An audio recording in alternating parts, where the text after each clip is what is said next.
မင်္ဂလာပါဒန်နီပါစားလို့ကောင်းပြီလို့လွယ်တဲ့ဝတ်တိုင်းလေးချက်ပြမှာပဲဖြစ်ပါတယ်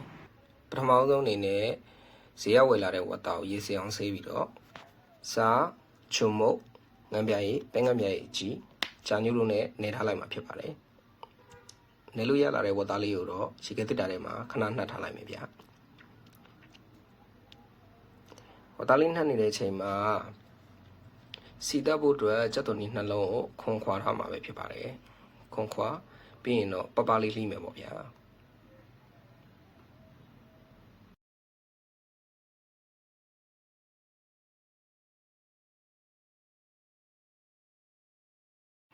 ကျွန်တော်တော့ကြက်သွန်ဖြူမကြိုက်တဲ့အတွက်မထည့်တာပဲဖြစ်ပါတယ်ကြိုက်ရင်တော့ကြက်သွန်ဖြူနဲ့ချင်းလေးကိုထောင်းပြီးစီတက်တဲ့ထဲပို့ပြီးမှုေးပြီးတော့စားလို့လည်းပိုကောင်းပါတယ်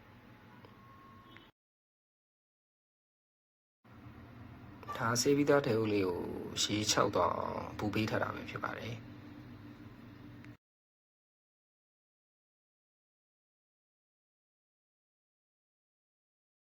စီထည့်ပြီးစီစုလိုက်ရင်ဆိုရင်တော့ကြက်သွန်နီလေးထည့်ပြီးတော့ကြက်သွန်နီလေးစီတက်မယ်ဗျ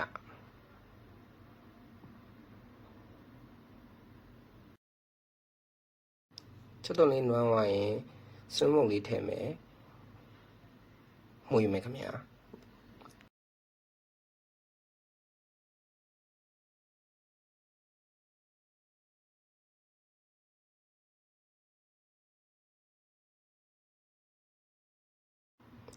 စနစ်မုတ်ထည့်ပြီးရင်တော့စိမ့်မုတ်လေးနှစ်စုံထည့်မှာဖြစ်ပါတယ်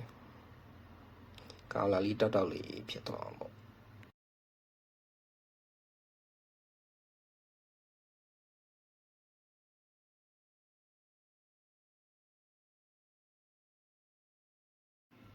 စိမ့်မုတ်လေးစီတက်ထားတာမှုေးလာပြီဆိုရင်တော့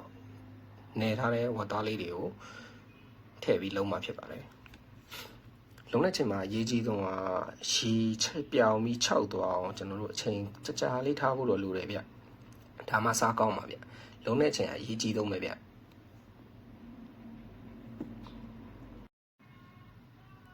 ဝတ်သားလေးလုံးလို့6လာပြီဆိုရင်တော့ရေနွေးလေးထည့်အောင်မယ်ခင်ဗျာဝတ်သားလေးမြုပ်အောင်ထည့်ပြီးတော့မီအေးလေးနဲ့အဖုံးလေးအုပ်ပြီးတော့နှက်ထားလိုက်အောင်ပါပဲ